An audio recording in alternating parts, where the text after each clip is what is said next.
네, 3월 11일 정치부회 시작합니다.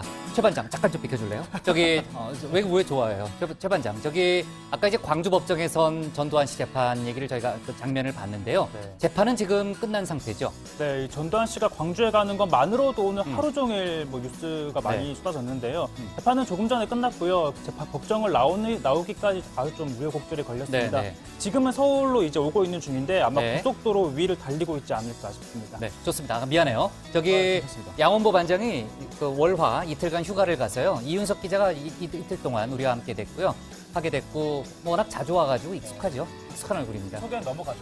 네, 잘 부탁해요. 네, 호 반장. 아까 영상을 보니까요. 황교안 대표가 요즘 부쩍 부산 경남을 자주 찾네요. 네, 그렇습니다. 지난 5일이었죠. 경남 김해 봉하마을 또 창원 반송시장을 찾은 지 닷새 만에 오늘 또 창원을 찾았습니다.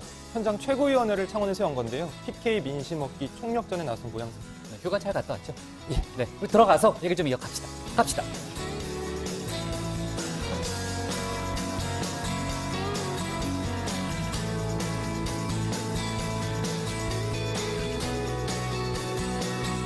반장들 자리에 앉았으면 정치부회를 시작하죠.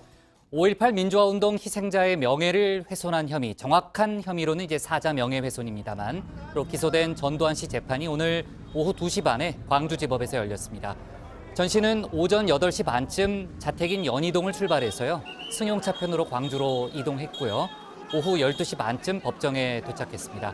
재판은 조금 전인 4시 15분쯤 끝났고 전 씨는 지금 서울로 올라가는 중에 있습니다. 조금 전에 최 반장이 이제 우여곡절이라는 표현을 썼는데 오늘 법정에서 나오는 과정에서 많은 또 이제 몸싸움이 있었고요. 광주로 내려올 때 한 4시간 정도 걸렸으니까 그 차가 약간 막힌다는 뭐 계산을 해봤을 때 아마도 8시 반에서 9시 정도 사이에 연희동에 도착하지 않을까 뭐 싶고요. 본격적인 얘기를 이어가기 전에 조금 전에 이제 법정에서 나올 때 여러 가지 이제 충돌이 있었다는 얘기를 했는데 그 장면을 잠깐 보고 저희가 본격적인 얘기를 이어가겠습니다. 공소사실 모두 부인하십니까? 시민에게 사주할 의사 있습니까? 모두 부인하십니까? 한 말씀 하십시오. 광주 시민들에게 말씀하십시오. 모두 부인하십니까?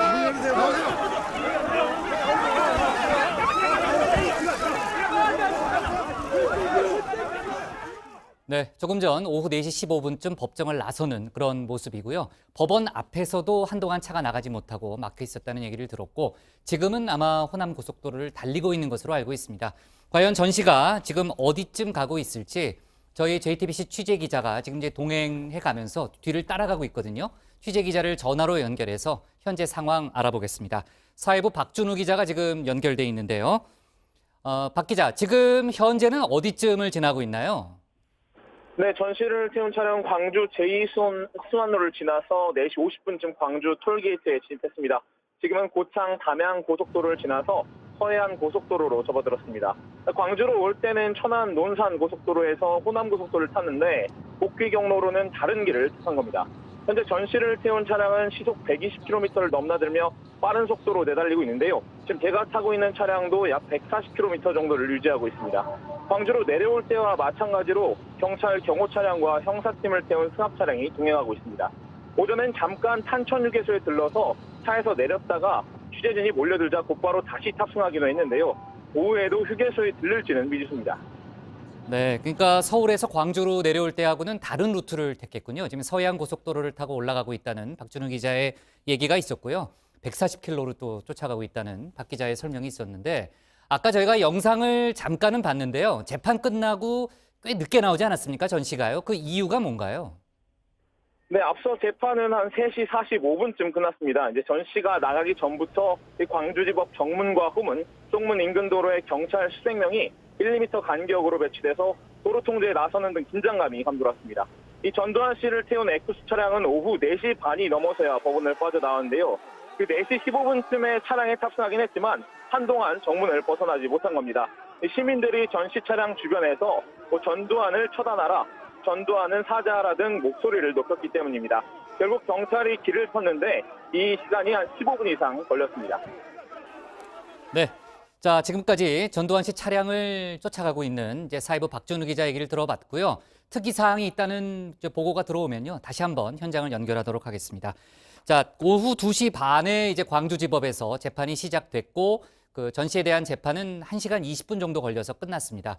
전 씨가 이제 자신의 회고록에 고 조비오 신부를 파렴치한 거짓말쟁이라고 비난해서 관련한 혐의로 이제 재판정에 섰잖아요. 오늘 여러 가지 본인의 혐의를 전면 부인한 것으로 알려져 있는데 재판을 참관한 이제 취재 기자를 연결해서요. 이제 광주 법원 어떤 얘기가 오갔는지 알아보도록 하겠습니다. 지금 백민경 기자가 현장에 나가 있는데요. 오늘 재판은 어떻게 진행이 됐나요? 네, 공판 내내 전 씨는 부인 이순자 씨와 굳은 표정을 유지했습니다. 전 씨는 판사가 주소와 생년월일을 물어보는 질문에만 맞다고 답하고 줄곧 침묵을 지켰습니다. 잘 들리지 않는다며 고령임을 강조하기도 했습니다. 전 씨는 2017년 쓴 회고록에서 고 조비오 신부를 명예훼손했다는 혐의로 재판에 넘겨졌는데 전 씨의 변호인은 오늘 공소 사실을 모두 부인했습니다. 그러자 일부 방청객이 전 씨를 향해 거짓말쟁이라고 소리를 치며 한바탕 소란이 벌어지기도 했습니다. 네, 백 기자, 전 씨가 재판에 불성실하게 임했다는 얘기가 나오고 있죠? 네, 오늘 공판에는 시민 60여 명이 방청석에서 진행 과정을 지켜봤는데요. 한 방청객은 전 씨가 생년월일과 주소에만 예라고 답했을 뿐 재판 내내 고개를 숙이고 눈을 감고 있는 등 조는 듯한 모습을 보이기도 했다고 전했습니다. 일부 방청객이 격앙돼 고함을 치자 판사가 이를 제지하기도 했습니다. 네, 아까 이제 부인 이순자 씨가 굳은 표정을 지었다 이런 얘기를 잠깐 했는데 오늘 법원의 허가를 받아서 이순자 씨가 동석했잖아요. 오늘 이순자 씨의 모습은 어땠나요? 네, 이번 재판에 부인 이순자 씨의 법정 출석이 인정되면서 이 씨가 어떤 역할을 할지 관심이 쏠렸는데 오늘은 별다른 발언을 하지는 않았습니다. 재판 도중에 전 씨와 한 차례 자리를 바꿨을 뿐입니다. 다만 재판이 끝나자 재판부에 두툼한 편지 봉투를 하나 전달했는데 어떤 내용이 담겼는지는 확인되지 않고 있습니다. 광주지법은 다음 공판을 다음 달 8일 오후 2시에 열기로 했습니다. 지금까지 광주지법에서 JTBC 백민경입니다. 네, 서해안고속도로 위에 있는 이제 사이버 박준우 기자하고요. 광주지법에 있는 백민경 기자를 차례로 연결해 봤는데 전두환 씨가 이제 관련 혐의를 다 부인했다라는 얘기가 있었고요. 마지막에 이제 백 기자 설명에 따르면은 부인 이순자 씨가 뭔가 이제 두툼한 봉투를 이제 재판장에게 건넸다라는 그런 얘기가 있었습니다. 좀 더 자세한 얘기는 최 반장 발제 때 알아보도록 하겠습니다. 자, 그리고요. 이제 기타 뉴스 관련해서는 미세먼지를 사회 재난에 포함시킨 법안이 오늘 국회 행안위를 통과했습니다. 미세먼지가 법률상 재난으로 지정이 되면요. 미세먼지 해결에 예비비 등 국가 예산을 투입할 수 있게 되는 거죠. 여야가 지금 미세먼지 대책 법안을 13일 본회의에서 처리하기로 일단은 잠정 합의해 놓은 상태입니다. 그리고 사법행정권 남용 의혹으로 기소된 임종원 전 법원행정처 차장의 첫 재판이 오늘 열렸습니다. 역시 관련 혐의를 전면 부인했고요.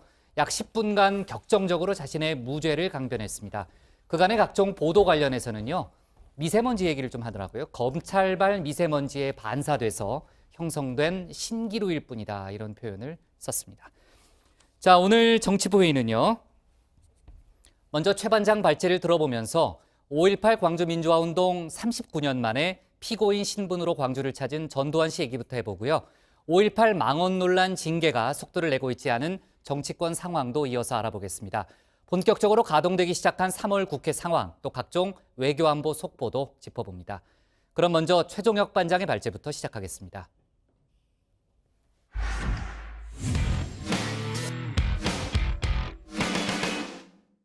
네, 조금 전 얘기했던 대로요. 1980년 5.18이 있은 지 39년 만에 전두환 씨가 다시 광주 땅을 밟았습니다. 그동안 건강 상태 등을 이유로 잇따라 출석을 거부했지만 법원이 구인장을 발부하자 결국 출석한 거죠. 오늘 최 반장 발제에서는 오늘 광주에서 진행된 전두환 씨 재판 내용을 자세하게 짚어보겠습니다. 자, 이 서울시 서대문구 연희동 하면 가장 먼저 뭐가 떠오르나요? 뭐 맛집 아니면 카페 또는 뭐 예술가들의 공방. 하지만 아마도 사람을 꼽으라면 요즘은 저는 아니고요. 네, 이분이 가장 먼저 생각나지 않을까 싶습니다. 놀라! 놀라! 놀라! 놀라! 세게! 놀라! 놀라! 세게! 놀라! 어디 가세요? 어디 가서 이렇게 되세요? 철물점 갈래. 아 진짜? 선생님, 나 깜짝 놀랐어요. 잠깐만. 이 방송 출연하는 게 아니고 나는 여기 오기 전에 또 2분 전에 선생님 얘기했어요. 아, 그래? 연희동 하면은 이영국 선생님. 뭐 깜짝이야. 자, 그러나 뭐니 해도 연희동에는 전직 대통령이 2명이나 살고 있습니다. 자, 이 때문에 한국 현대사에서는 빼놓지 않고 등장하는 장소죠. 특히 1979년 전두환 당시 보안사령관은 이 연희동 자택에서 군부 쿠데타를 모의했고 이듬해 대통령에 오르며 신군부 정권의 중심지가 됐습니다. 자, 대통령에서 퇴임할 때나 또 친구 노태우로부터 유배를 당했던 백담사로 떠나고 또 백담사에서 돌아올 때도 연희동은 빠지지 않고 등장했습니다. 자, 김영삼 정부 들어 법적 처벌을 받고 사면 복권이 될 때도 그 배경은 늘 연희동이었습니다. 자, 게다가 당대 내로라 하는 거물급 정치인들은 새해가 되면 이렇게 신년 인사를 하기 위해 또는 현안에 대해 조언을 구하기 위해 수시로 연희동을 찾아왔습니다. 자, 조금 전 보신 이 세 사람, 이 대한민국 전직 대통령이었다는 것 외에 또 하나의 공통점이 있죠. 그거는 여러분들의 생각에 맡기겠습니다. 자, 아무튼 연희동은 그야말로 현대사를 고스란히 보여주는 장소입니다. 무엇보다 빼놓을 수 없는 장면, 바로 1995년 12월 2일이었죠. 이 검찰이 전두환 씨를 내란죄 등으로 소환하자 이 각하 불만을 표출하며 경남 합천 고향으로 내려가기 전 내놓은 바로 이 골목 성명입니다. 자, 그리고 24년이 지난 오늘도 그때만큼이나 수많은 취재진들이 연희동 골목에 모였습니다. 이 전 씨가 다시 법정에 서기 위해 연희동 자택을 나서는 날이기 때문인데요. 예고한 대로 오전 8시 30분 자택 문을 열고 나왔습니다.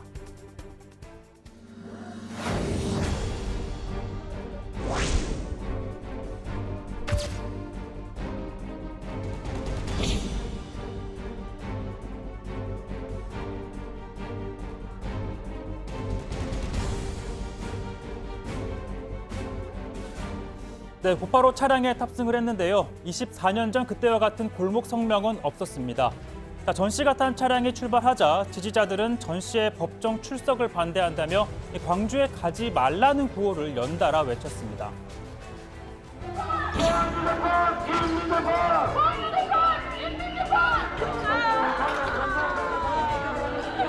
무기권을 탈취하고 사람을 죽인 이게 어떻게 민주화가 되겠습니까? 우리도 국가의 영유권을 위해서는 안중근 의사와 같이 총을 들 수가 있습니다.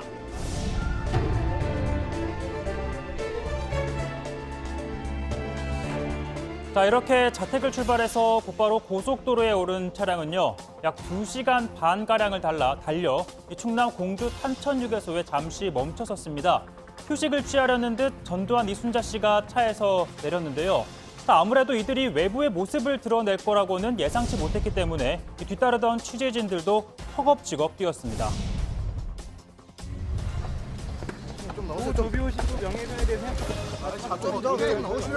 국민들에게 하실 말씀 없으십니까? 어떤 마음으로 오셨어요? 좀 나오셔요. 5.18 유족에게 사과하시면서 어떠십니까? 아니 팔 놔! 팔 놔!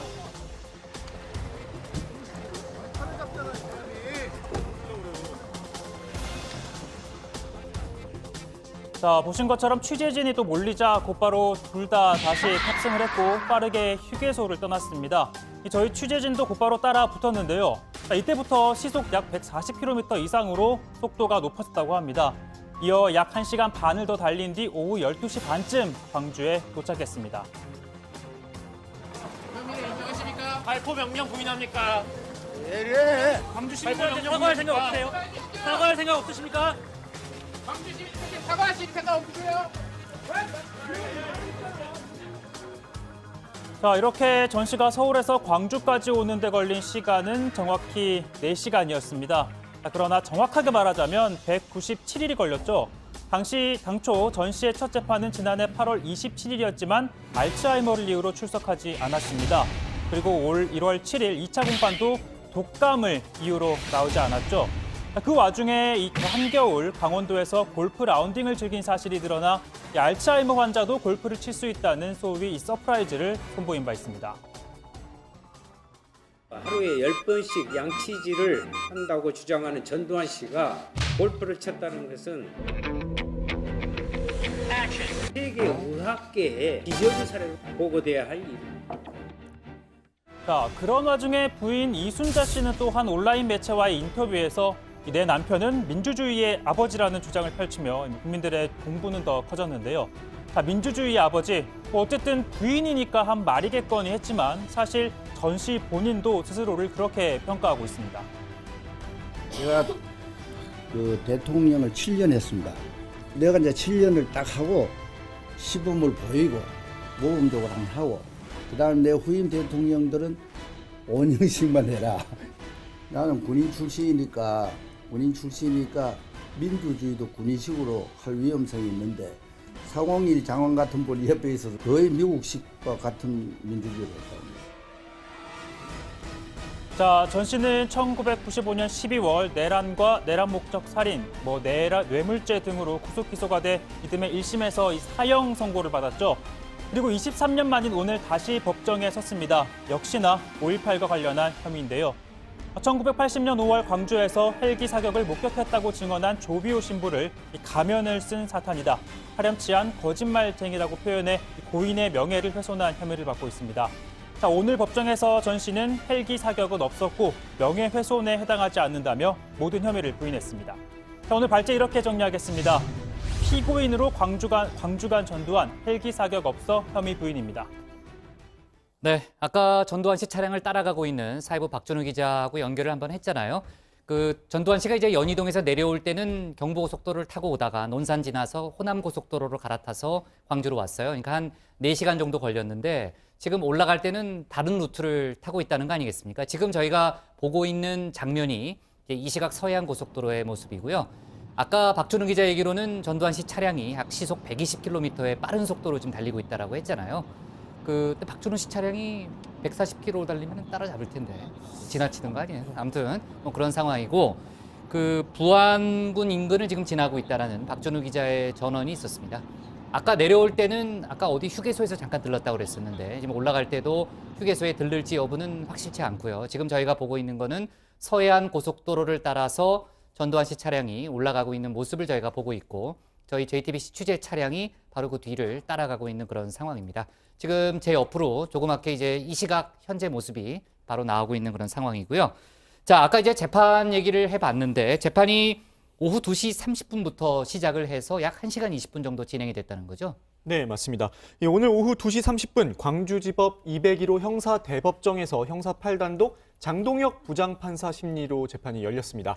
이 재판은 약 1시간 15분 뒤인 3시 45분에 끝났는데요. 전 씨는 곧바로 법정을 나왔지만 이 5월 단체 등 회원 등 관계자들이 몰려들면서 이 항의를 하기 시작했습니다. 그래서 한동안 밖으로 나오지 못하는 모습이 연출이 됐고요. 또 차량에 탑승하러 나가면서도 이 포토라인이 무너지는 등 여러 가지 장면이 보일 수 있었습니다. 이 말 그대로 우여곡절 끝에 차량에 올랐고 이 법원 입구에서도 항의하는 시민들이 길을 막아서면서 청사 밖으로 빠져나가는데 다소 시간이 걸렸습니다. 이 전 씨가 탄 차량은 오후 4시 30분쯤 광주지법을 출발했고요. 지금 계속해서 서울로 향하고 있는 중입니다. 이 다음 재판은 다음 달 8일 오후 2시에 열릴 예정입니다. 네, 만약에 저 정도 속도로 뭐 120km 정도의 속도로 달린다면은 한 8시 반 정도면은 도착하겠네요. 그러니까 9시 전에는 도착을 하겠네요. 그렇죠? 자, 뉴스룸 시간에 아마 딱 걸릴 것 같습니다. 오늘 재판 내용을 좀 짚어보면요. 전 씨가 2017년에 회고록을 출간했잖아요. 거기서 이제 5.18 관련한 사실을 왜곡하고 특히 고 조비오 신부의 명예를 훼손한 혐의로 재판에 넘겨진 그런 상황입니다. 신 반장, 오늘 재판의 쟁점이 뭔지 저희가 좀 정확하게 짚고 가죠. 일단 이 전 씨가 자신의 회고록에서 5.18 민주화 운동 당시 헬기 사격을 목격했다고 증언한 고 조비오 신부를 가면 쓴 사탄, 파렴치한 거짓말쟁이라고 표현을 해서 이 사자의 명예를 훼손한 혐의로 불구속 기소가 됐습니다. 자, 이때 일반 명예훼손과 사자 명예훼손의 가장 큰 차이는 바로 허위사실의 적시인데요.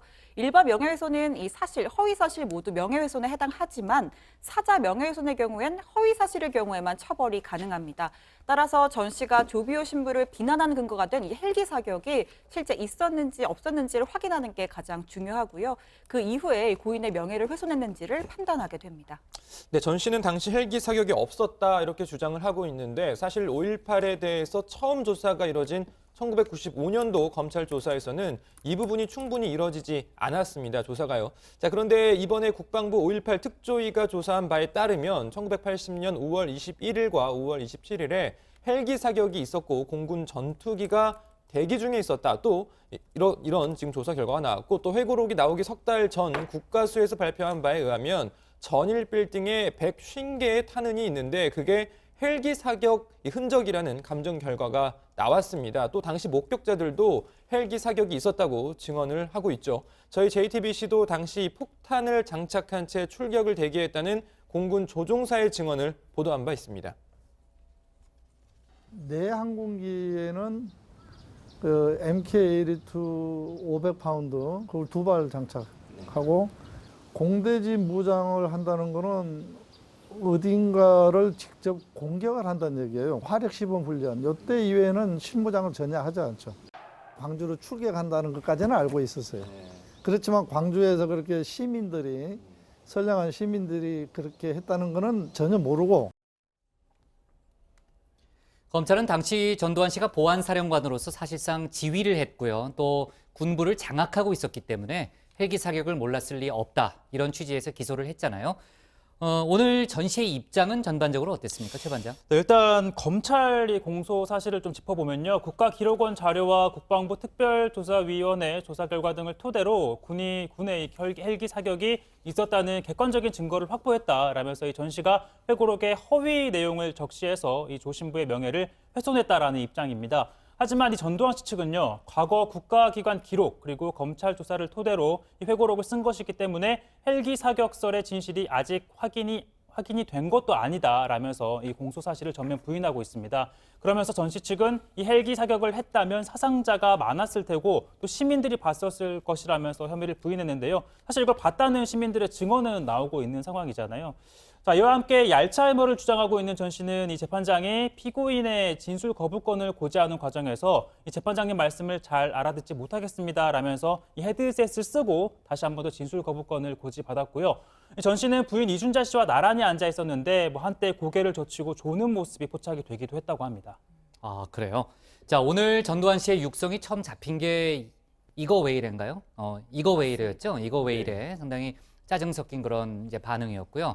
그 최 반장 얘기를 들어보면은 이후 법정에서도 이제 관련한 혐의를 다 변호인을 통해서 부인하는 이제 그런 상황이 됐고, 방청석 분위기 또 광주 시민들 반응 전반적으로 어땠습니까? 네, 일단 오늘 전 씨 재판의 방청은 지난 8일 추첨을 통해 미리 방청권을 확보한 65명과 이 사전에 방청권에 우선 배정된 5.18 관련 단체 관계자 등 모두 103명만 입장을 할 수 있었습니다. 지금 계속해서 방청석에서 어떤 일이 있었는지 뉴스가 나오고 있는데요. 이 전 씨가 일어났을 때 방청석에서 전두환 살인마라고 외치는 사람이 있었고, 네. 이때 전 씨가 방청석을 뒤돌아 쳐다보는 일도 있었다고 합니다.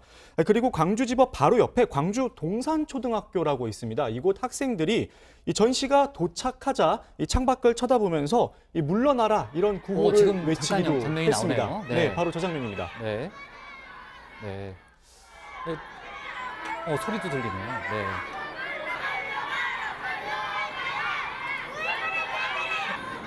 동산초등학교요? 네.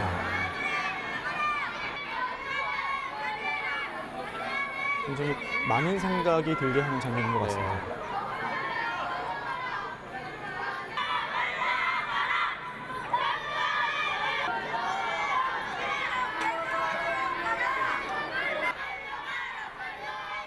네, 또 재판에 앞서 이 조비오 신부의 조카인 조영대 신부도 기자회견을 열고 성숙된 시민의식을 가지고 차분하게 전두환 씨 진술을 지켜보겠다라고 밝혔습니다. 조 신부는 전 씨에게 하고 싶은 말은 무엇이냐는 기자들의 질문에 아마 그런 기회는 주어지지 않겠지만 전 씨에게 정말 사죄하고 회개하라, 광주 시민에게 정말로 석고대죄하라 이렇게 말하고 싶다라고 전했습니다. 아마도 조비오 신부님이 살아계신다면은 그 심장이 훨씬 더 피가 더 끓어오르지 않으셨을까 싶습니다. 우리도 사제이지만 인간이기 때문에요. 조카인 제가 그분만큼이나 하겠습니까마는 우리 광주 시민들은 다들 지금 몹시 지금 격앙되어 있고 사실 이 쉽게 가눌 수 없는 그런 분노에 휩싸여 있을 것입니다. 그러나 저희들은 이럴 때일수록 성숙한 시민 의식을 가지고 차분하게 그의 그 진술을 지켜볼 것입니다. 정말 석고 대제가 어려우면 딱 한마디 정말 잘못했다. 내가 죄를 지었다. 그 한마디 해준다면 우리 광주 시민들은 얼마나 그 마음의 앙금이 그만큼 더 풀릴 것이고.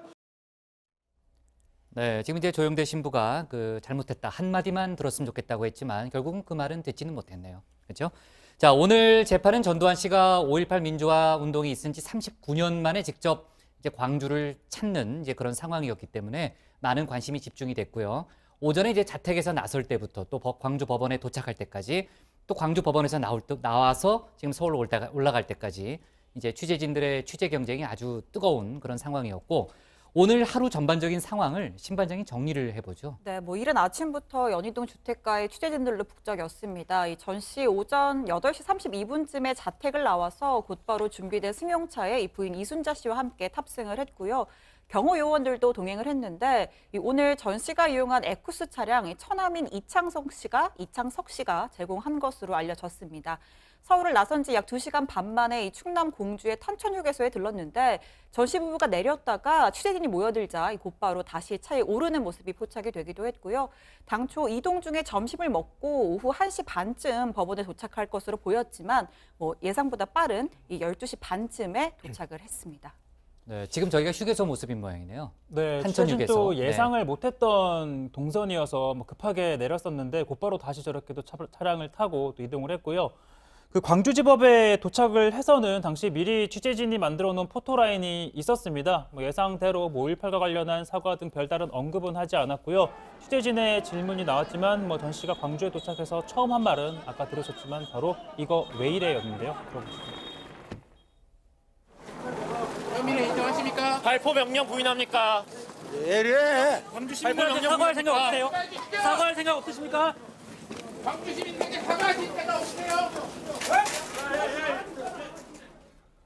네, 전 씨 재판 2시 반부터 시작이 됐고요. 그에 앞서서 법정동 대기실에서 점심으로 도시락을 먹고 대기를 하다가 이 재판에 참석한 것으로 보입니다.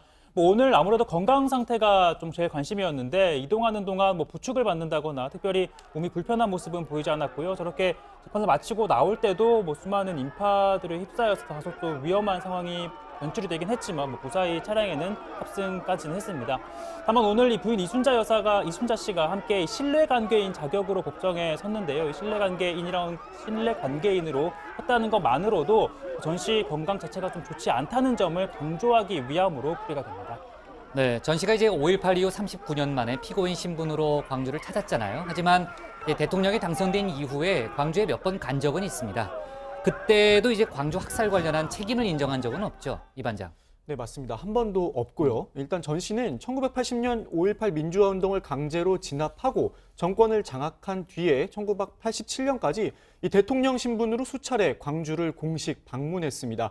특히 대통령 취임 후 첫 지방 방문지로 전남을 방문한 적이 있었는데요. 그때 전남도청에서 이 지역이 명예와 자존심을 되찾고 타 지역보다 더 모범적이 되라는 훈계조의 말을 남겨서 당시 광주 시민들을 굉장히 분노케 만들기도 했습니다. 이후에도 어린이대공원 준공식, 88올림픽 고속도로 기공식 등 각종 명목으로 광주를 찾기도 했습니다. 당시 대한뉴스의 보도 내용을 잠깐 보시겠습니다. 사회의 훌륭한 일꾼으로 성장하기를 희망하며 이를 위해 정부가 가능한 한 지원을 아끼지 않을 것이라고 말하고 정부는 새 공화국 국정지표의 하나인 복지사회 건설을 위해 교육과 복지시설 투자에 최선을 다하고 있다고 말했습니다. 1982년 3월 전남 담양을 찾았을 땐 비석을 세우기도 했는데요. 이 비석은 현재 5.18 묘역으로 옮겨져 있고요. 이 참배객들 사이에선 반쯤 파묻힌 비석을 밟으면서 이 5월 광주의 의미를 되새기는 일종의 통과 의례처럼 여겨지고 있다고 합니다. 네, 대한뉴스 오랜만에 보네요. 신반장은 잘 모를 거예요, 대한뉴스. 자, 결국 이번에는 이제 피고인 신분으로 광주 땅을 밟게 됐고요.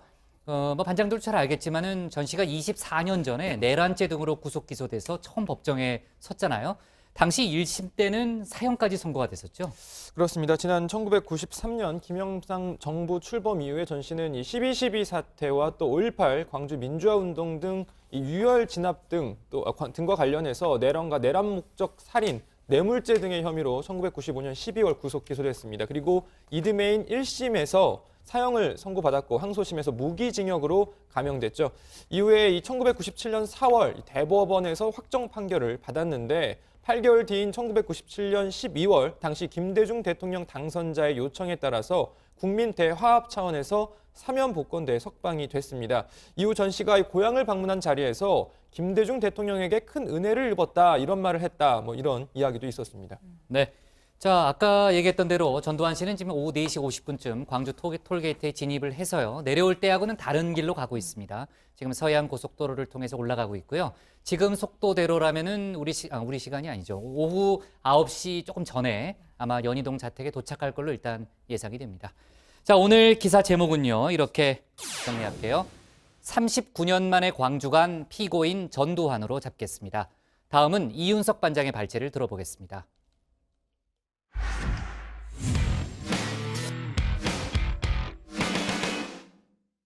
네, 전두환 씨 관련해서는 이제 속보가 더 들어오면요. 다시 현장을 연결해서 알아보는 걸로 하고 이번에는 국회 쪽 소식을 함께 살펴보겠습니다. 5.18 관련해서 국회에서도 아직 해결하지 못한 과제가 많습니다. 5.18 망언 의원들에 대한 징계 문제가 있고 또 진상조사위원회는 의원 추천 문제로 아직 출범도 못한 상태죠. 오늘 전시 출석에 대한 정치권의 반응 또 관련한 소식들을 이윤석 국회반장의 발제를 통해서 알아보도록 하겠습니다. 국회반장의 발제를 시작합니다. 오늘 전두환 씨의 재판 출석에 대한 각 당의 반응부터 전해드리겠습니다. 먼저 여당인 더불어민주당입니다. 홍익표 수석 대변인은 어떠한 진정성도 찾아볼 수 없는 전두환 씨이기에 더더욱 추상 같은 단죄가 필요하다며 법원은 오직 법과 원칙에 따라 응분의 책임을 엄중히 물어주길 바란다고 말했습니다. 자유한국당은 민경욱 대변인이 짧은 논평을 하나 냈습니다. 그런데 민주당과는 결이 좀 달랐습니다. 민 대변인은 재판이 공정하게 진행돼 5.18 민주화 운동과 관련한 세간의 미진한 의혹들이 역사와 국민 앞에 말끔히 해소되는 계기가 되길 바란다고 밝혔습니다. 자, 바른미래당, 민주평화당, 정의당은 어땠을까요? 일제히 전 씨를 비판하는 발언을 쏟아냈습니다. 직접 들어보겠습니다.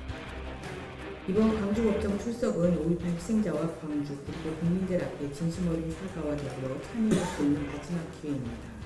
아직도 허무맹랑한 주장을 계속하고 있는데 이번 기회에 이런 작태를 심판해 민주주의와 인권이라는 가치를 반드시 지켜내야 할 것입니다. 골프를 즐기면서도 알츠하이머 병에 걸려 재판에 참석할 수 없다고 하다가 국민적 공분과 구인영장에 밀려서 재판에 출석하는 것입니다.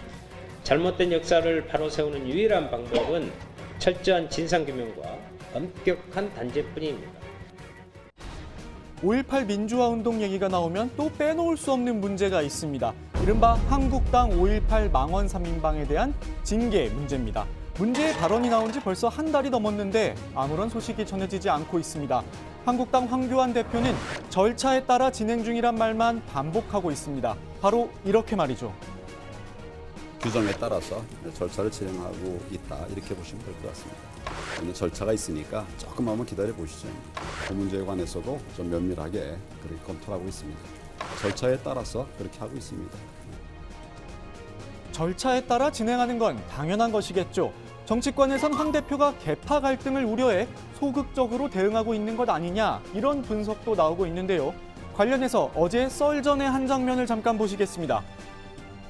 누가 절차대로 하지 말라고 그런 게 아닌데 이 문제에 대한 의지가 어떠냐를 국민들은 알고 싶은 거거든요.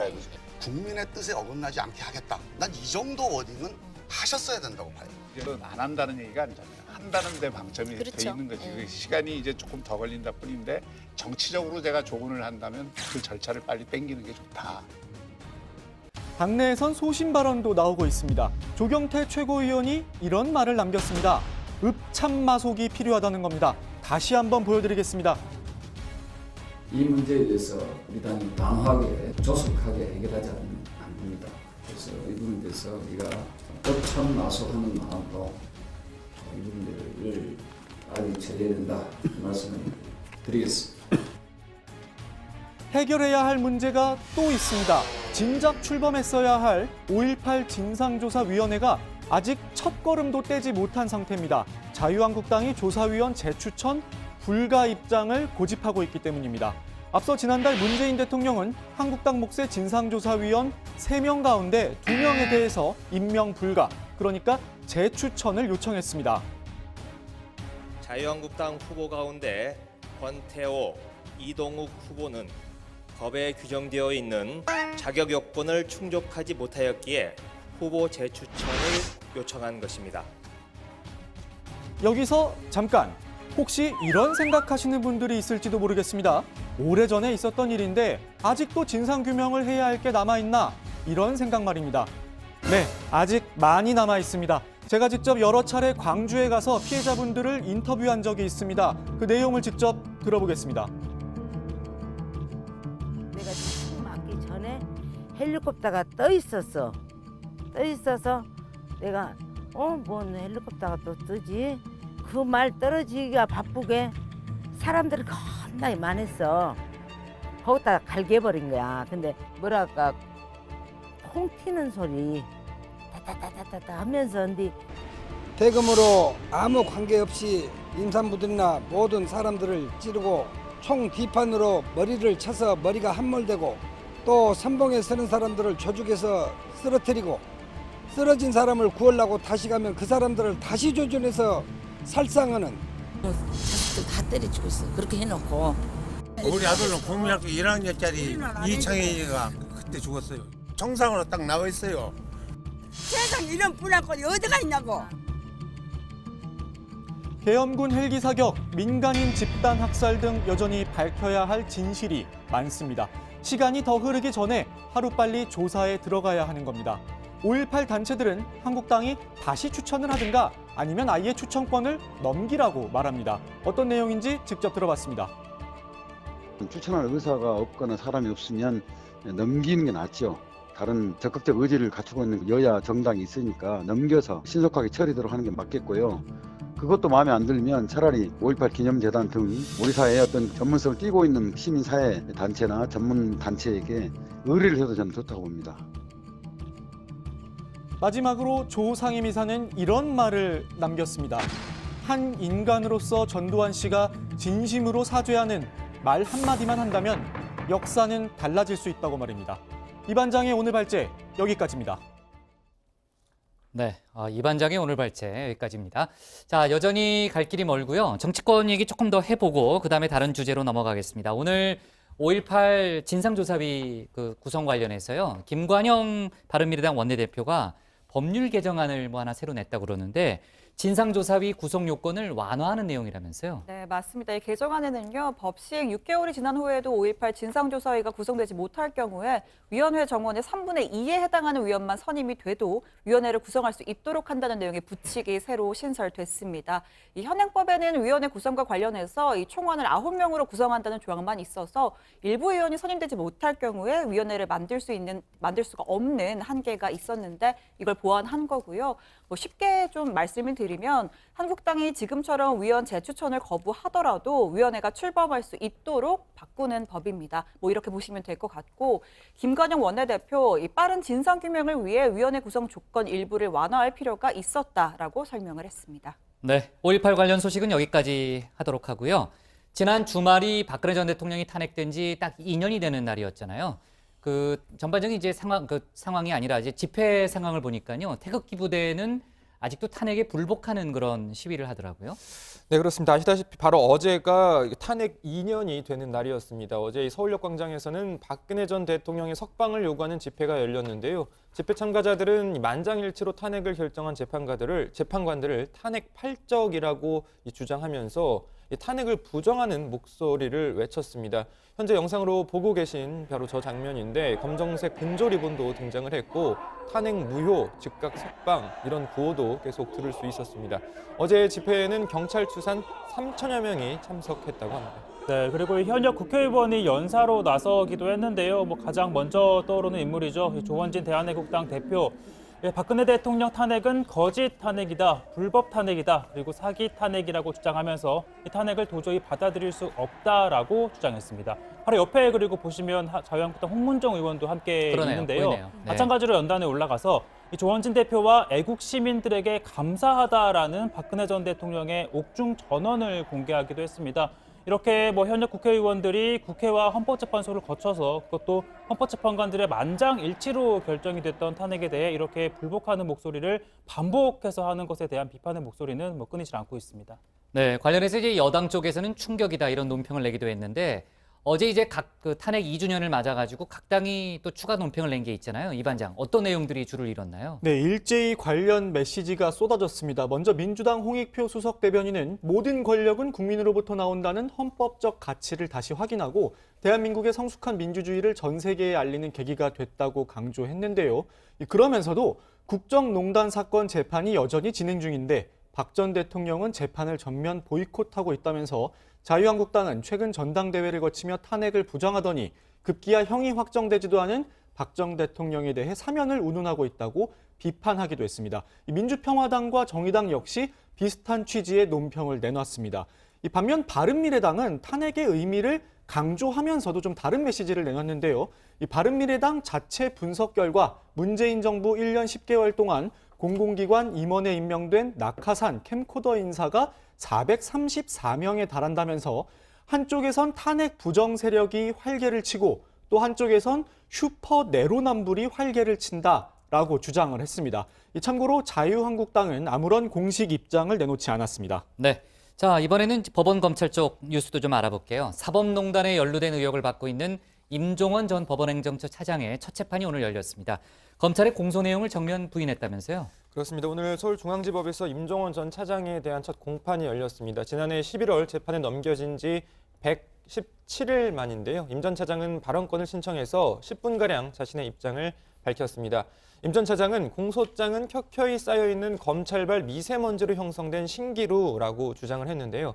재판 시나리오 문건 등에 대해서도 내부적으로 공유하면서 여러 가지 방안을 브레인스토밍 하듯이 아이디어 차원에서 검토하고 작성한 내부 문서일 뿐이다. 이렇게 이야기하면서 어느 조직에서도 쓸 수 있는 문건이며 일기장과 비슷하다. 이렇게 주장을 하기도 했습니다. 네, 지난주 금요일에 저희가 속보로 다뤘지만요. 일단 대법원은 사법농단 의혹에 연루된 판사들을 전원 재판에서 지금 배제시킨 상황이죠? 네, 당시 이 사법농단 관여 혐의로 기소된 현직 법관 6명을 이 재판 업무에서 배제를 했습니다. 검찰이 기소한 8명의 현직 법관 가운데 이미 2명은 정직 징계 처분을 받아서 재판을 맡고 있지 않았죠. 당시 이민걸, 이 방창현 판사가 이제 대상이었는데 이 두 사람을 뺀 6명은 오는 15일부터 사법연수원 등으로 출근해 사법 연구 업무 등을 맡기로 했습니다.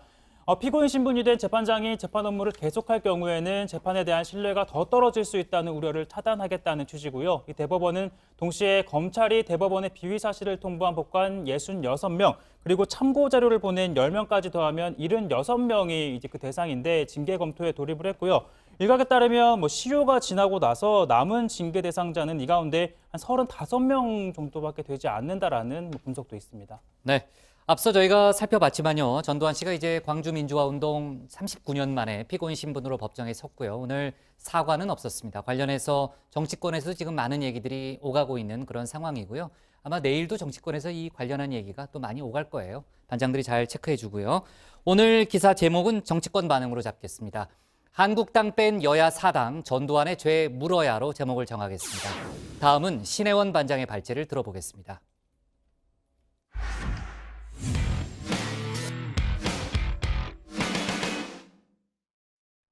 북한 동창리 미사일 발사장의 움직임이 심상치 않다는 보도가 나온 데 대해서 미국 존 볼턴 국가안보보좌관이 눈 한 번 깜빡이지 않고 북한을 주시하고 있다며 압박했습니다. 또 가장 원하는 대북 제재 완화를 위해서는 빅딜을 수용해야만 할 거라고도 강조를 했죠. 김정은 위원장은 경제 발전만큼 절박한 임무는 없다면서 연일 경제 건설 의지를 강조하고 있습니다. 오늘 신 반장 발제에서는 외교안보 속보 또 청와대발 뉴스를 함께 살펴보겠습니다. 네, 포스트 하노이 국면에서 가장 두드러진 건 북미 간의 기싸움입니다. 미국이 가장 민감해하는 ICBM 관련 시설인 동창리 미사일 발사장, 또 산음동 연구단지에서 복구 움직임이 포착되면서 긴장감이 조성됐었죠. 트럼프 대통령은 아직 단정하긴 이르다면서도 사흘째 실망이란 표현을 썼습니다. You're disappointed in Kim Jong-un about the nuclear activity in North Korea? A little disappointed. We'll let you know in about a year. 네, 하노이 회담 후 존재감이 커진 존 볼턴 백악관 국가안보 보좌관은 대북 압박에 총대를 메고 연일 공개 발언 중입니다. 먼저 특정 상업 위성 사진이 보여주는 것에 대해 추측하진 않겠다라고 했는데요. 이건 미사일 발사 가능성을 예단 않겠다는 뜻이기도 하지만 반대로 미국 정부는 북한이 하는 것을 속속들이 들여다보고 있다는 걸 강조한 것이기도 합니다. We see exactly what they're doing now. We see it unblinkingly, and we don't have any illusions about what their capabilities are. 네, 볼턴 보좌관은 한국의 카운터파트와 동창리 움직임을 비롯한 북한 문제를 논의할 예정이라고도 밝혔습니다. 상대는 정의용 청와대 국가안보실장이죠. 정 실장은 문재인 대통령의 아세안 3국 순방에 동행하지 않고 현재 청와대에 남아있는 상황입니다. 자, 볼턴 보좌관은 3차 북미 정상회담 가능성을 열어두면서 대신 빅딜을 수용할 준비, 즉 완전한 비핵화에 대한 결단을 촉구했습니다. 대북 경제 제재를 언급하면서 지렛대는 북한이 아니라 우리 쪽에 있다고 경고하기도 했습니다. Look, the president, as I mentioned before, is determined to avoid the mistakes prior presidents have made. And one of those mistakes is falling for the North Korean action for action ploy. And the reason that that doesn't work is that what North Korea needs, and it needs it very much right now, is economic relief. I think it's very much on Kim Jong-un's mind. He wants the economic sanctions released. And to get that, he's prepared to give up some part of his nuclear program, perhaps at a declaratory level, even a substantial part. 자, 볼턴 보좌관의 이야기대로 북한이 가장 시급하게 또 절실하게 원하는 건 바로 북한 경제를 억누르고 있는 대북 제재 완화입니다. 김정은 위원장 평양 귀환 후 첫 일성도 경제였는데요. 당 선전 간부들에게 보낸 서한에서 경제 발전과 인민 생활 향상보다 더 절박한 임무는 없다라고 적었고요. 또 할아버지 김일성이 썼던 쌀밥과 고깃국이란 표현까지 썼습니다. 위대한 우리 국가의 강성부 운영과 인민의 행복한 내일을 앞당기기 위하여 힘차게 분투해 나가자고 열렬히 호소하시었습니다. 자, 또 자신을 신격화하지 말라라는 이례적인 메시지도 던졌습니다. 수령의 풍모를 신비화하면 진실을 가리게 된다. 수령은 인민과 동떨어져 있는 존재가 아니라 생사고락을 같이 하며 헌신하는 영도자다라고 한 건데요. 수령 무오류를 근본으로 삼는 북한 체제를 생각해보면 매우 파격적인 모습입니다. 또 어제 북한에선 우리로 치면 총선에 해당하는 제14기 최고인민회의 대의원 선거가 있었습니다. 자, 김 위원장 이렇게 동생 김여정 부부장을 대동하고 북한 최고의 이공계 종합대학 김책공대 투표소를 찾았는데요. 이 검은색 마이바흐 차량이 들어서자 학생들의 열광적인 환영 인사가 이어집니다. 경축의 춤바다로 설레이던 대학군의 폭풍 같은 만세 환호성이 우렁차게 터져올랐습니다. 경의하는 최고 영도자 동지께서는 선거자들에게 따뜻이 선조 담례를 보내시며 선거장으로 향하셨습니다. 네, 이렇게 김책공대를 투표 장소로 정하면서 과학 발전을 통한 경제 건설에 나서겠다는 의지를 드러냈다는 분석이 나옵니다. 이수용, 최용해 등 당 주요 간부들도 전부 과학, 교육 중시의 일관된 투표 행보를 보였습니다. 이게 김정은 체제의 성격을 짐작해 볼 수 있는 대목입니다. 과학교육 사업과 경제 활성화, 인민생활 향상의 돌파구를 열어나가는 데서 우리 당이 제일 믿고 있는 마다들, 나라의 과학교육과 경제 건설을 견인하는 기관사로서의 책임과 본분을 다해 나가도록 앞으로 일을 더 잘하기 바란다고 뜨겁게 호무 격려해 주셨습니다. 북미 회담 결과에 대한 직접 언급은 피하면서 대신 경제 발전 의지를 강조하는 것. 자, 결국 북미 대화의 끈을 놓을 생각이 없다는 걸 우회적으로 피력한 셈이죠. 현재 북미가 서로 밀당을 하고 있는 건데 실질적 대화 재개 움직임이 언제 다시 보일지가 관건입니다. 참, 북한의 투표 어떻게 이루어질까도 참 궁금한데요. 자, 유권자들은 선거구마다 단독으로 등록된 후보에 대해서 찬반 투표를 진행합니다. 이렇게 마을 행사장 같이 화려하게 꾸며진 곳이 바로 선거장이고요. 자, 여기에서 이렇게 투표용지를 받습니다. 투표용지 가운데에는 붉은색으로 새긴 북한 국장이 있고요. 자, 그 아래에 최고인민회의 대의원 선거표라고 새겨져 있습니다. 뒤로 돌려보시면 단독 후보의 이름이 이렇게 적혀 있습니다. 자, 투표용지 받아서요. 안쪽에 위치한 방으로 들어갑니다. 그래서 찬성하면 용지에 그대로, 반대하면 후보자 이름에 찍, 가로줄을 긋고 투표함에 넣으면 끝입니다. 자, 후보자도 많은 데다 지역구도 뽑고 비례대표도 뽑고 하는 우리 선거와는 좀 차이가 있죠. 찬성률은 거의 100%에 달한다고 합니다. 오늘 청와대 발제 정리합니다. 이 볼턴 눈 깜빡임 없이 북한 지켜보는 중 포스트 하노이 기싸움 계속입니다.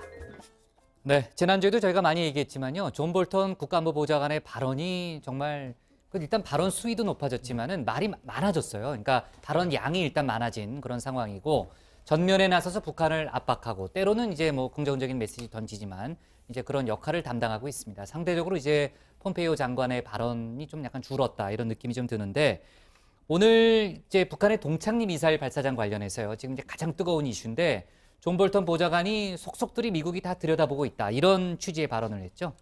네, 그렇습니다. 미국은 포스트 하노이 국면에서 대화 유지 더하기 제재 유지 전략, 그러니까 이 강훈 전략을 병행하면서 장기전도 불사하겠다 이런 입장을 보이고 있는 상황인데 볼턴 보좌관은 3차 북미 정상회담을 할 준비가 되어 있다. 다만 북한이 우리가 제시한 빅딜을 논의할 자세가 돼 있어야 한다 이렇게 강조했습니다. 비핵화에 있어서 단계적 해법이 아닌 일괄 타결 방침을 밀어붙이겠다는 의미다 이런 분석이 많은데 미국이 생각하는 비핵화의 정의도 명확히 했습니다. 직접 들어보시죠. We define denuclearization as meaning the elimination of their nuclear weapons program, their uranium enrichment capability, their plutonium reprocessing capability. From the beginning, we've also included chemical and biological weapons in the elimination of their weapons of mass destruction. This is important to us. Because of our deployed forces in South Korea, it's important to South Korea and Japan. And of course, we want their ballistic missile program ended as well. 네, 볼턴 보좌관은 트럼프 대통령이 전임 대통령과 같이 북한의 책략에 넘어가는 실수하지 않을 것이다 라고도 했습니다. 또 북한은 경제적 안정이 시급하기 때문에 그런 책략이 효과가 있지도 않다라고 주장을 했고요. 따라서 향후 협상의 지렛대, 즉 주도권은 미국에 있다라고도 강조했습니다. 북한의 미사일 발사 가능성에 대해선 예단하지는 않겠다. 이 특정 상업 위성 사진이 보여주는 것에 대해 추측하지 않겠다. 이런 입장을 밝혔는데요. 그러면서도 눈 한 번 깜빡이지 않고 북한을 보고 있다라는 표현까지 써가면서 우리가 이렇게 속속들이 들여다보고 있다라고 경고의 메시지도 보냈습니다. The North Koreans, for example, have pledged to give up their nuclear weapons program at least 5 separate times, beginning in 1992 with the joint North-South denuclearization agreement. They never seem to get around to it, though. So that's one reason why we pay particular attention to what North Korea is doing all the time. We see exactly what they're doing now.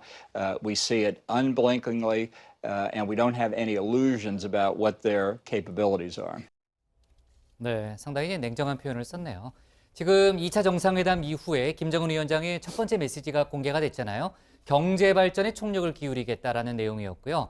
돌려 말하면은 그 경제 발전을 위한 미국과의 협상을 계속할 의사가 있다 이렇게 볼 수 있겠고 또 지금 북한에도 협상이 결렬됐다는 소식이 알려졌잖아요. 관련해서 이제 민심을 달래는 그런 측면도 있다고 봐야 되는 거죠. 네, 그렇습니다. 이 평양 귀환 후에 당 선전 간부들에게 보낸 서한에서 경제 발전과 인민 생활 향상보다 더 절박한 임무는 없다고 적으면서 할아버지 김일성이 썼던 표현까지 인용을 했습니다. 이 모든 인민이 흰쌀밥과 고깃국을 먹고 비단 옷을 입고 좋은 집에 살게 하려는 게 선대의 유훈이었다는 거죠. 이 서한 공개에 이어 어제는 북한 경제 집중 노선의 상징이죠. 이 김책공업종합대학을 찾았는데요. 우리나라의 총선격인 최고인민회의 대의원 선거투표를 위해서였습니다. 이 역시나 경제 건설에 총력을 기울이겠다는 메시지를 내놨습니다. 네, 김정은 위원장의 경제 건설 의지 또 이 과학기술 현대화 의지를 보여주는 것 중 하나가 이 북한 내에서 휴대폰을 이용하는 사람들이 늘고 있다는 겁니다. 김정은 시대의 북한의 가장 큰 변화 중 하나로 이동통신의 보편화가 꼽힐 정도인데요. 북한에선 휴대전화를 이 반장 혹시 뭐라고 부를까요? 이 반장이 누구예요? 아, 이윤석? 네. 예. 뭔지 알려주시죠. 아, 모르나요? 아, 저는 이 반장이라고 해서 저 얘기하는 줄 알고 깜짝 놀라가지고. 네, 이 반장 딴짓 알았어요. 하지 말라고 네. 제가 이윤석 한 반장 건데. 대답해요, 빨리. 대답해요. 네, 휴대폰, 뭐 손전화라고 부르는데요. 물론 뭐 정부가 관리하는 인트라넷을 통해서 뭐 외부 세계와의 접속은 차단되어 있지만 이 북한 인구의 약 20% 가까이가 손전화를 이용할 정도로 널리 퍼져 있다고 합니다. 특히 최근에는 스마트폰, 그러니까 지능형 손전화기 보급률이 급속하게 늘고 있다고 하는데요. 2013년 북한이 자체적으로 생산을 했다는 아리랑이 첫 선을 보였고, 최근에는 평양, 진달래 시리즈까지 가세를 했다고 합니다. 이것이 이번에 우리가 새롭게 개발한 아리랑 171 선전화기입니다. 세계적으로 볼 때에도 선전화기는 이미 사람들의 사업과 생활에서 뗄 수 없는 하나의 부분으로 돼가고 있습니다. 이번에 새롭게 개발된 아리랑 171 선전화기는 사람들의 자료 보안 기능을 강화하기 위한 지문 인식 기능을 가지고 있으며 미래망심을 따라 걷는 것으로 하여 사람들이 국가망 열람에서 보다 편리함을 느끼고 있습니다. 네, 이 반장 아주 맷집이 센데요. 아무리 대답을 하라고 해도 말을 안 해요. 그죠? 말을 한마디도 안 해요. 네, 좋습니다. 자, 이 소식을 좀 다뤄볼게요. 말레이시아 검찰이 김정은 위원장의 이복 형이죠. 김정남 살해 혐의를 받고 있는 인도네시아 여성을 오늘 전격 석방했다면서요? 네, 그렇습니다. 말레이시아 검찰이 인도네시아 국적의 여성 시티 아이샤에 대해서 김정남 살인 혐의 기소를 취하하고 석방했는데요. 기소 취하와 또 석방 결정의 이유를 밝히지는 않았지만 현지에서는 인도네시아의 관계를 고려한 말레이시아 정부의 입김이 작용했을 것이라는 해석이 나오고 있습니다. 또 시티와 함께 같은 혐의로 재판을 받아왔던 베트남 국적의 도안 티으엉도 조만간 같은 방식으로 석방될 것이라는 관측이 나오고 있습니다. 네, 지난 1년 반 동안 진행된 재판에서 최대의 쟁점이라고 할 수 있었던 게 이 두 여성이 김정남에 대한 살해 계획을 알고 있었는지 여부였습니다. 두 사람이 김정남의 얼굴에 화학무기 VX를 발랐다는 사실은 이렇게 카메라에 명백하게 잡혔는데 이게 잘 계획된 조직 범죄였는지 아니면 이 피고인들이 주장해온 몰래카메라를 찍자는 말에 속아서 벌인 일이었는지가 쟁점이었죠. 설령 속아서 범행을 저질렀다고 해도 과실치사 등의 혐의가 적용될 가능성이 매우 높았는데 이 말레이 당국이 이런 전망을 뒤집고 전격 석방을 한 겁니다. 방금 고 반장이 설명을 했던 것처럼 인도네시아와 베트남과의 관계, 또 북한과의 관계 개선을 추진하기 위해서 이 사건을 종결하는 쪽으로 방향을 잡은 것으로 보입니다. 네, 자, 외교안보 관련해서도 연일 속보가 나오고 있는데요. 오늘 청와대 발제는 이렇게 제목을 잡겠습니다. 볼턴 눈 깜빡임 없이 북한 지켜보는 중으로 잡겠습니다. 다음은 고석승 반장의 발제를 들어보겠습니다.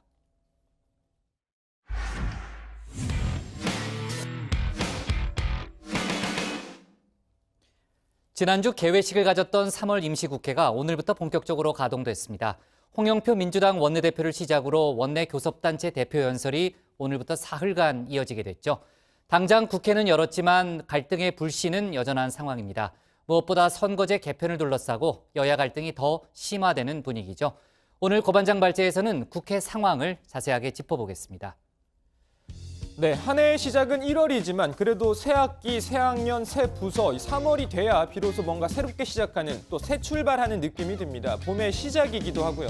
자, 물론 3월도 벌써 열 하루째입니다만 제3월은 사실상 오늘부터 시작이 됐습니다. 왜 그런지는 다정의 가족분들은 다 아실 테고 어쨌든 일주일 만에 이 자리에 섰더니 뭔가 새로운 마음도 들고 아무튼 새 출발하는 마음으로 오늘 발제 시작하겠습니다.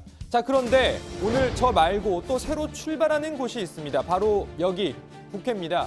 올해 첫 국회가 오늘부터 본격 가동됐습니다. 올해 들어 공방과 공전만 거듭해왔던 국회, 오늘 홍영표 민주당 원내대표의 교섭단체 대표 연설을 시작으로 다시 시동을 걸었습니다.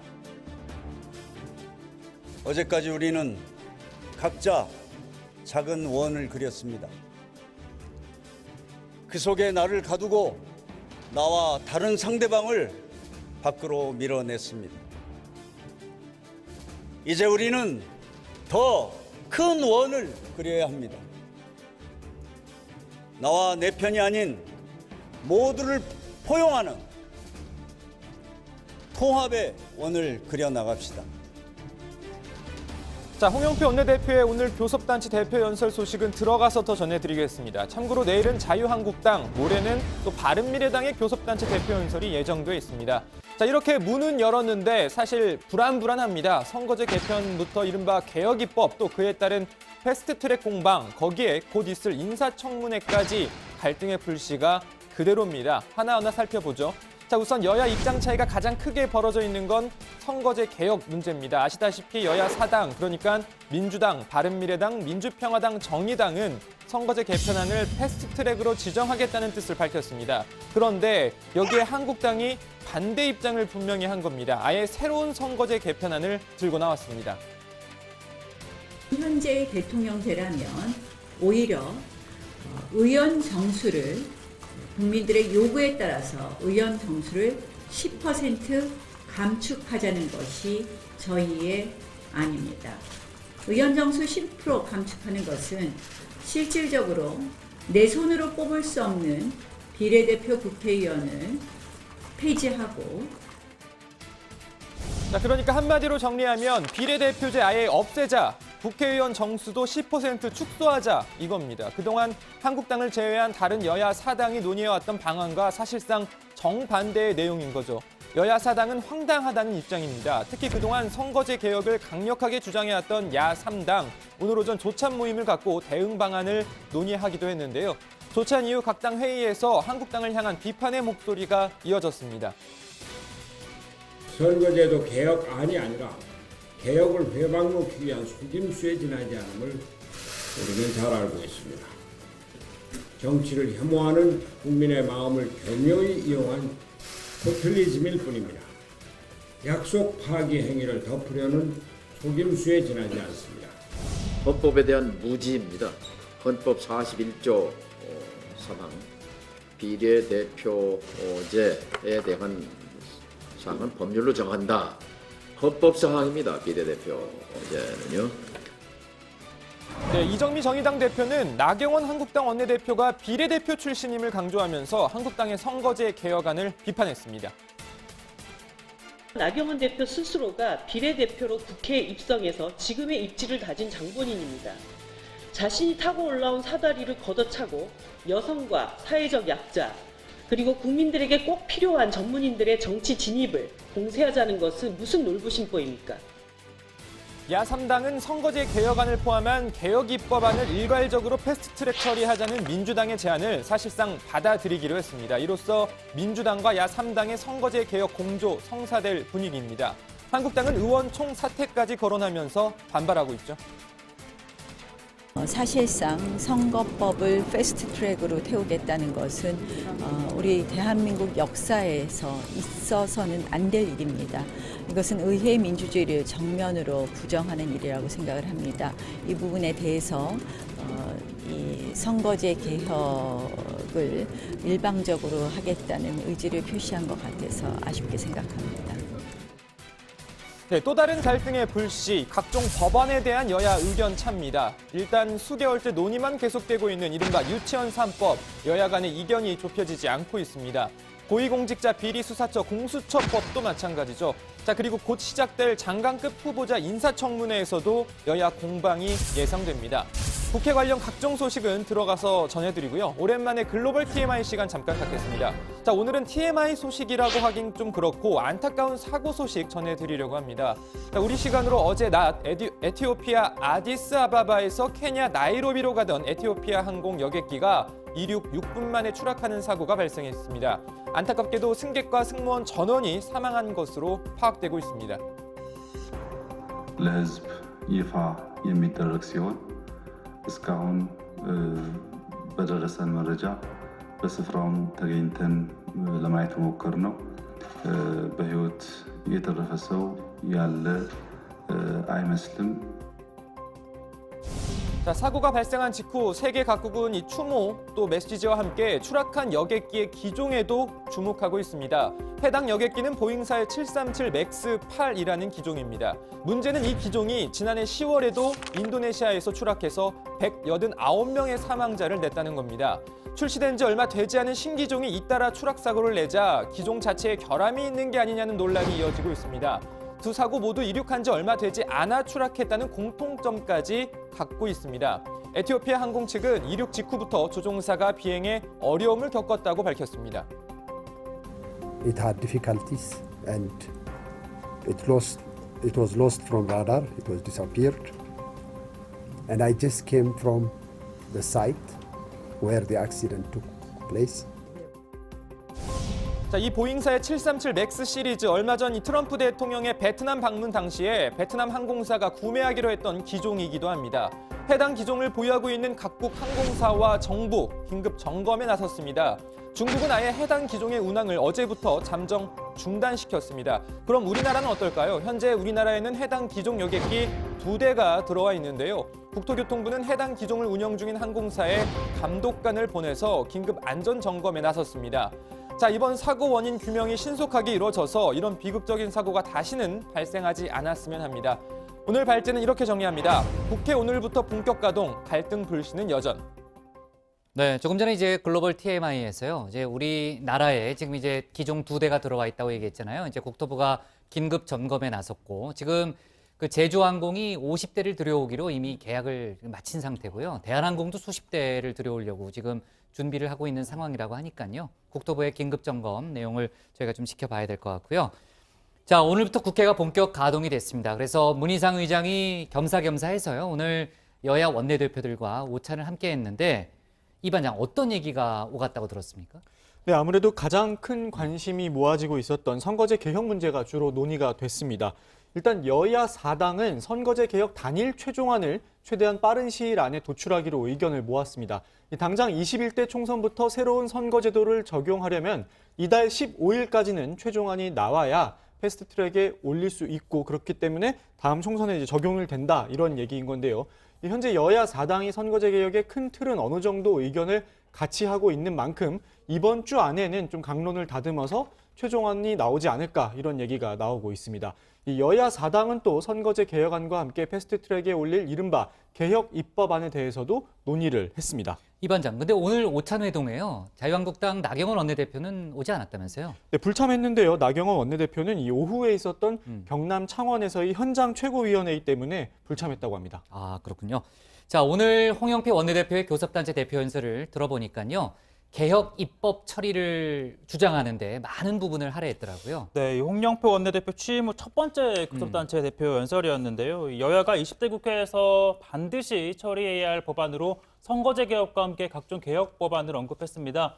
이 공수처법은 대통령 친인척 비리 등을 엄격히 수사하자는 법인데 반드시 통과시켜야 하고 국정원법도 국정원 개혁을 더 이상 늦춰서는 안 되기 때문에 통과시켜야 한다라고 했습니다.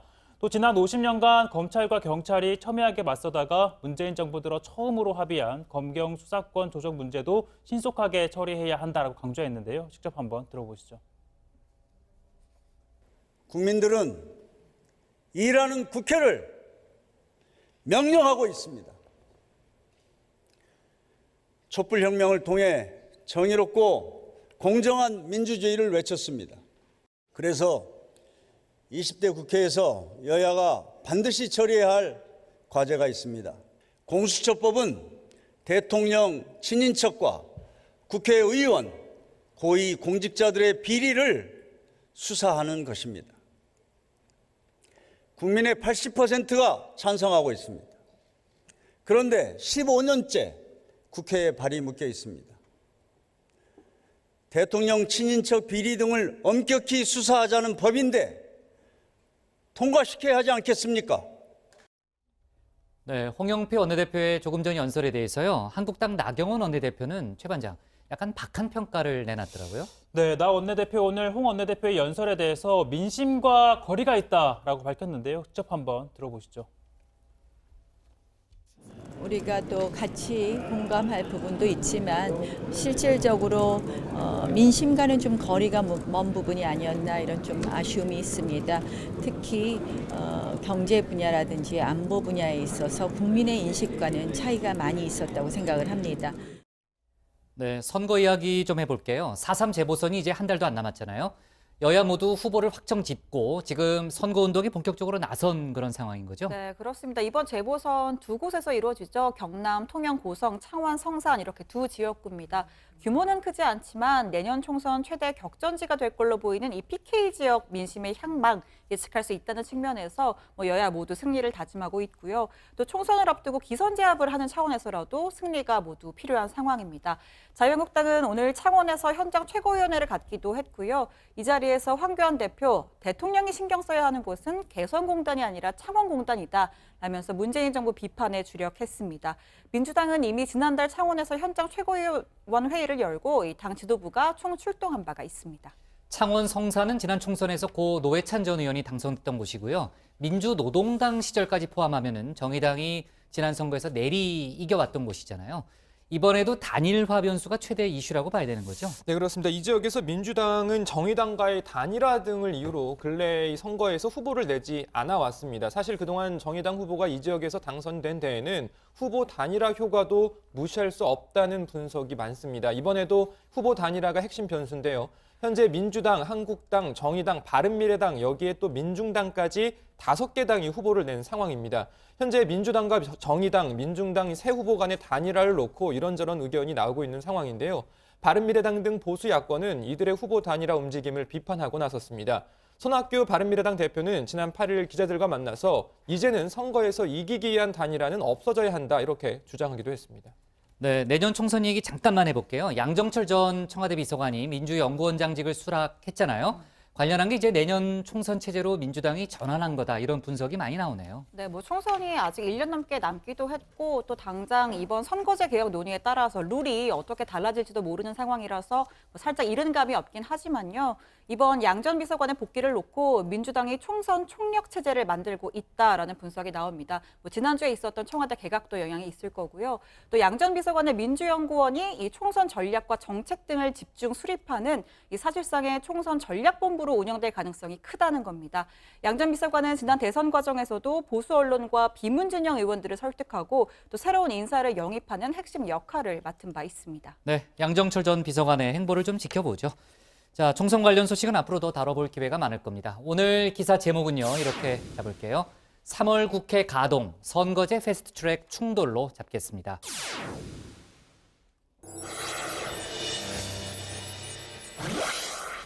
네, 응답하라 나중의 시간이고요. 신반장, 오늘은 어떤 의견들이 들어와 있어요? 네, 오늘은요, 이 한미 방위비 분담금을 1조 389억 원에 이 정시 서명한 것에 대한 의견들이 많았습니다.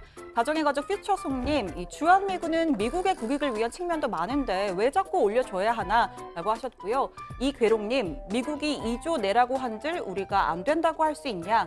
누리마루님, 줄 건 주고 받을 건 받자라는 의견 주셨습니다. 또 트럼프 대통령이 북한의 실망감을 표출한 것과 관련된 의견들도 많았는데요. 김영재님, 실제로 이전과 같은 일들이 일어나기에는 두 나라 모두 돌이킬 수 없도록 멀리 왔다. 또 쇼건님, 이 북핵 해결 없이 트럼프는 재선 못한다 하셨습니다. 상현팡님은 문 대통령의 역할만 더 키워주는 셈이다라는 댓글 주셨습니다. 자, 끝으로 지난주에 세계 여성의 날을 맞아서 이 복국장이 저에게 장미꽃을 그렇죠, 주셨잖아요. 맞아요. 예, 예. 이 세실리아 안님께서 신반장 일 잘하고 있음 화이팅. 일 잘하고 있어요. 네. 아유, 감사합니다. 네. 네, 그리고 이 솔리튜드 K님이 이 꽃은 양반장이 사고 생색은 복국장이 냈다. 사내 공동체다라는 의견 주셨는데 네. 이 내일 모레 화이트데이잖아요. 네. 최반장과 고반장의 활약을 네, 그럼 뭐 좀 최반장, 기도해 고반장이 알아서 좀 해봐요. 네, 이 반장도 뭐 기대하겠습니다. 오늘의 응답하라 여기까지입니다.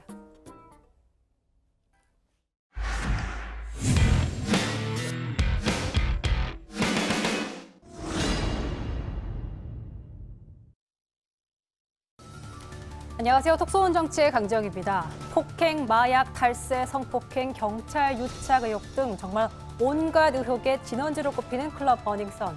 이젠 버닝썬 이사였던 가수 승리 씨까지 더 이상 무관하지 않게 됐습니다. 승리 씨는 결국 성접대 알선 혐의로 피의자로 입건됐습니다. 경찰은 어제 해외 투자자 성접대 의혹 장소로 거론된 강남 클럽 아레나를 압수수색했습니다. 어떤 자료 확보하셨나요? CCTV 확보하셨나요? 서류 확보하셨나요? 어떤 자료 확보하셨나요? 승리 혐의 확인돼서 들어오신 건가요? 승리 재소한 일정은요? 재소한 일정 어떻게요? 경찰은 압수수색 자료를 토대로 분석을 마치고 이르면 오는 주말에 승리 씨를 재소환할 것으로 알려졌는데요. 승리 씨가 25일 군입대를 앞두고 있기 때문에 그 이전에 법적 절차를 마무리하겠다는 방침입니다. 일단 승리 씨 마약 투약 의혹에 대해선 국과수 분석 결과 음성으로 나왔습니다. 승리 씨의 군입대를 놓고도 도피성 군입대라는 지적도 나오고 있습니다. 국민청원 게시판은 가수 승리의 군입대를 연기해달라는 청원이 여러 건 올라왔습니다. 병무청 관계자는 현역 입영 연기원을 제출하지 않는 한 들어가야 한다면서 현행 사항에선 연기 사유에 해당하는지 지금 뚜렷이 떠오른 것이 없는 것으로 알고 있다고 답했습니다. 오늘 민감용 경찰청장은 기자간담회에서 입대를 하더라도 경찰이 수사를 놔버릴 수 없다며 국방부와 협의해 수사를 차질 없이 해나가겠다고 밝혔습니다. 자, 이런 가운데 성접대 알선 의혹이 담긴 이른바 승리 카톡방에 여러 연예인들도 참여하고 있었다고 합니다. 경찰이 이들 중 일부를 불러 카톡 대화 내용에 대해서 조사를 벌였다고 합니다. 카톡방에 있는 연예인들 중엔 활발하게 방송 활동을 하고 있는 가수 출신 연예인도 있다고 하는데요. 승리 씨의 성접대 알선 의혹에 연예계 전반으로 확산될지도 지켜볼 대목입니다. 한편 한 매체가 이번엔 승리 씨와 남성 가수 2명이 카톡방에서 이른바 몰카 영상을 공유했다는 의혹을 보도했습니다.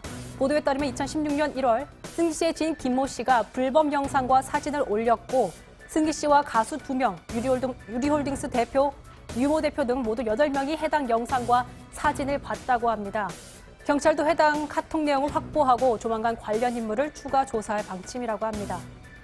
승리 씨는 각종 예능 방송에서 이른바 승츠비로 불렸습니다. 소설과 영화로 유명한 위대한 개츠비의 주인공 개츠비와 승리 씨의 이름을 합성한 건죠. 실제로 승리 씨는 2017년 호화 생일 파티를 벌인 것으로도 알려져 있습니다. 한 매체가 이 파티에 버닝썬 이문호 대표가 참석했고 유흥업소 여성들 상당수가 참여했다고 보도했습니다. 승리 씨는 과거에 이렇게 해명했었습니다. 그 리조트 예약을 이제 손님들 대신에 먼저 한 거고요. 그게 좀 와전돼가지고 제가 섬을 통째로 빌렸다라고 와전됐는데 그거로 섬을 빌린 건 아니고 이제 그 정말 제가 아는 인맥들은 다 부른 거죠. 특별하게. 네, 명목은 승리의 생일 파티 겸 친목 도모. 그래서 제가 이제 너무 이 좋은 인맥들을 저만 알고 있기가 이제 아까워가지고 이렇게 서로 만남의 장을 열어준 거죠. 파문이 커지자 빅뱅 팬 커뮤니티 사이트도 승리의 퇴출을 요구하면서 승리에 대한 기재를 철회한다는 성명서를 내기도 했습니다. 승리 씨에 대해서 경찰이 어제 출국 금지 조치한 것이 확인됐다는 보도가 나왔습니다. 승리 씨는 사회적 물의를 일으킨 사안이 너무나 커 연예계 은퇴를 결심했다며 수사 중인 사안에 있어서는 성실하게 조사를 받아 쌓인 모든 의혹을 밝히도록 하겠다고 본인 SNS에 올렸습니다. 성접대 알선 의혹뿐 아니라 계속 의혹이 나오고 있는 만큼 철저한 수사 뒤따라야겠습니다.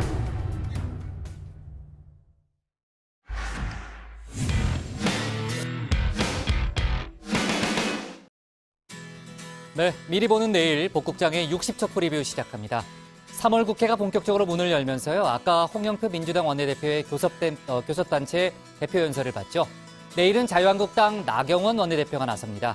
현 정부의 경제 정책이 실패했다는 주장을 집중적으로 펼 걸로 보이는데 자세한 내용은 내일 소개하겠습니다. IMF가 진단한 한국 경제의 현실은 어떠할까요? IMF 측이 내일 기자회견을 열고 IMF 한국 연례 협의 결과를 발표합니다. 외교안보 분야 관련해서는요. P-리졸브를 대체한 새 한미연합훈련 동맹이 내일 끝납니다. 이번 훈련은 기존에 실시됐던 공격 연습은 제외하고 방어 위주로 범위가 조정됐죠. 또 언론인 연구단체인 관훈클럽이 내일 문정인 대통령 외교안보 특보를 초청해서 토론회를 개최합니다. 하노이 북미회담 결렬 배경, 또 한미동맹 등에 관한 주제가 논의될 계획입니다. 그리고 일본 소식 간단히만 짚어보자면요. 아키히토 일왕의 퇴위 의식이 내일부터 시작돼서 4월 30일까지 진행된다고 합니다. 그러니까 약 한 달 반 동안 의식이 계속되는 셈이네요. 오늘 회의 내용에 대해서 의견이나 궁금한 점 댓글로 남겨주시면은 응답하라 다정의 코너에서 소개하겠습니다. 저희는 내일 오후 5시 10분에 다시 찾아뵙겠습니다. 네, 전두환 씨 소식은 없죠? 아직 뭐 서해안 고속도로 계속 올라가고 있는 모양이네요. 네, 아까 예상했던 시간에 도착할 모양이네요. 또 할 얘기